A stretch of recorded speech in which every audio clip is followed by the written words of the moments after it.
Hello বন্ধুরা, কেমন আছো তোমরা? আশা করি ভালো আছো। আমি আলপনাস ব্লগ থেকে আরেকটা ব্লগে স্বাগত জানাই। চলো, বাবা শিবের নাম নিয়ে আজকের ভিডিওটা পুরোপুরি কমপ্লিট নয়, তোমরা দেখে বুঝতে পারবে একটা নবনির্মিত হবে আর কি, তারই সূচনা হয়েছে এখানে। এটা কল্যাণী রোডের ধারে আর কি, বিশাল এরিয়া নিয়ে আমরা পেতে চলেছি আরেকটি শিব মন্দির। এখানে 108টি শিব মন্দির হবে, তারই উদ্বোধন হয়ে গেছে। এই এরিয়াটা পুরোটা নিয়ে এই যে কল্যাণী হাইরোড বেরিয়ে গেছে। তা আমাদের বাড়ি হলো বাঁশবেড়িয়া ত্রিবেণীর এদিক দিয়ে যেতে গেলে তোমার বিএড কলেজ পড়ে, তারই পাশে আর কি, হাইরোড ওপরে। এই যে আদিযোগীর একটি প্লাকারও ওখানে লাগানো আছে। তো এটাই আজকে তোমাদের সঙ্গে শেয়ার করব, ঘুরিয়ে দেখাবো পুরো জায়গাটা। শিবলিঙ্গ বসানো আছে, কি হয় এখন থেকেই চালু হয়েছে কি সেগুলোই তোমরা ভিডিওটা দেখতে থাকো। তাহলে চলো শুরু করা যাক।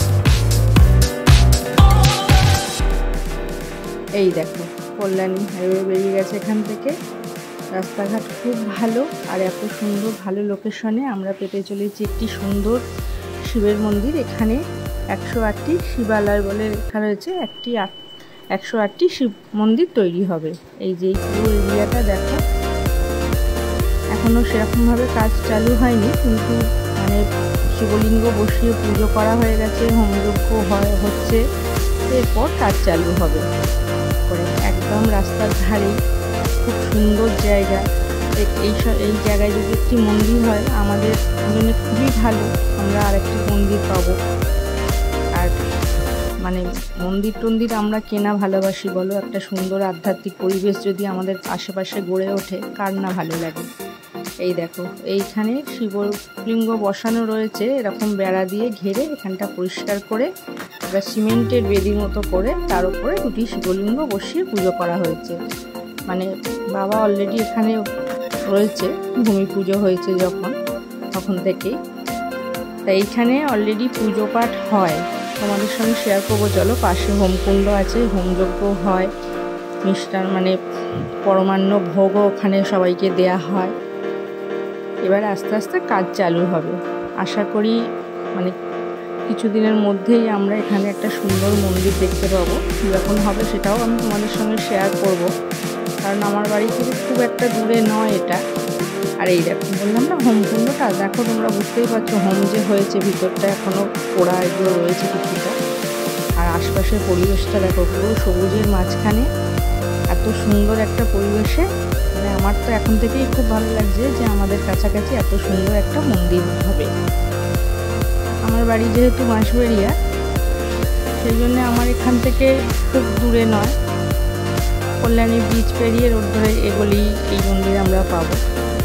আর এই একটা আদিযোগী ওখানে লাগানো রয়েছে, আশা করি খুবই ভালো হবে, হলে একটা দর্শনীয় স্থান হয়ে উঠবে। এটা আমাদের কাছে গর্বের ব্যাপার।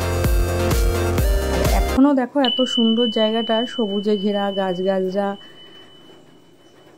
এই যে একদম তো রোডের ধারে, মানে যাতায়াতের কোনো সমস্যাই হবে না। ওইখানে দেখলে 2টো শিবলিঙ্গ বসানো রয়েছে, আর দেখো এইখানটাও একটা বেদি তৈরি করে আর একটা শিবলিঙ্গ, মানে কালো কষ্টি পাথরের শিবলিঙ্গ বসিয়ে পুজো করা হয়।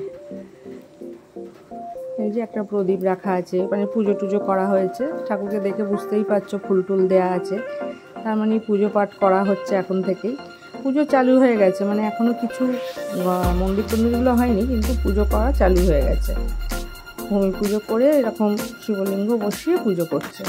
এই দেখো ভারী মানে সুন্দর শিবলিঙ্গটি, আর তারই পাশে রয়েছে একটি ত্রিশূল।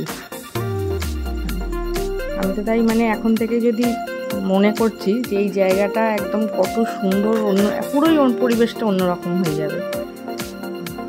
এই দেখো এই দিক দিয়ে, আর এই যে বললাম না পাশেই একটা ত্রিশূল রাখা রয়েছে সবার পাশে। গিয়েছিলাম ওইদিকে মানে এমসে, সেখান থেকেই ফেরার পথে এটা চোখে পড়তে ভাবলাম নিজেও একটু দর্শন করি, ঘুরে আসি, আর আমার পরিবারের সকলের সঙ্গে একটু দর্শন করিয়ে দিই সবাইকে। আর এই দেখো আশপাশে টুকটাক ফুল গাছ, টগর ফুল গরম পড়েছে, এই টগর ফুল ফুটছে এখন সবার, যাদের যাদের বাড়িতে আছে বেশিরভাগ বাড়িতেই দেখবে একটা করে টগর গাছ অন্তত থাকেই। আমার বাড়িতেও রয়েছে সেই নেয়।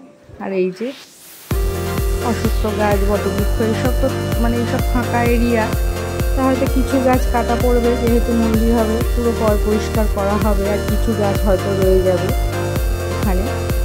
অনেক সময় তো বড় বড় বট, অশ্বত্থ এগুলো কাটা হয় না, এগুলোকে রেখে দেওয়া হয়। আর আমরা তো যেটা ছোটো থেকে শুনে এসেছি, বট গাছ মানে সে অমর, তার কোনো মরণ নেই, তার ঝুড়ি কেটে রেখে আর একটা করে সৃষ্টি হয় গাছে, ঝুড়ি নেমে নেমে নেমে নেমে এরকম হবে। এবার দেখা যাক কতটা কি হয়, আশা রাখলাম সুন্দর হবে, তোমরাও এসে দর্শন করতে পারবে, সবার জন্যই ভালো হবে। একটা মন্দির হলে আমাদের জন্যও তো ভালো হবেই। এই যে পুরো এই এরিয়াটা পুরোটা নিয়ে এখানে মন্দির হবে।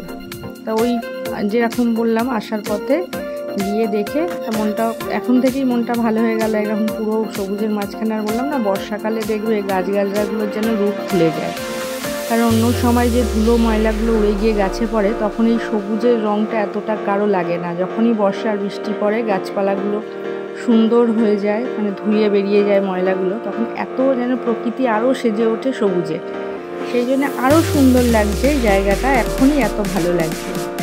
দেখো পুরো সবুজের মাঝখানে শিবলিঙ্গ বসানো, সেখানে পুজো পাঠ হচ্ছে, এবং শান্ত নিরিবিলি, পাশে রাস্তা হলেও জায়গাটা শান্ত নিরিবিলি।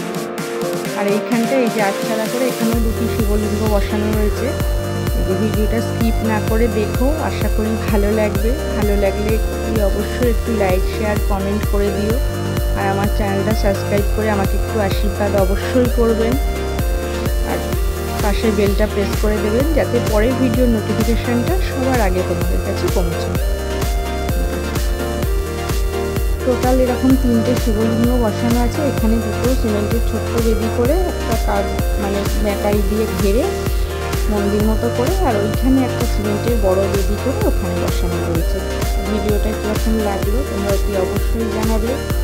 সবাই ভালো থেকো, সুস্থ থেকো, সাবধানে থেকো, আর ব্লগটি ভালো লাগলে একটি লাইক করে দিও। আজকের মতো আসলাম, টাটা।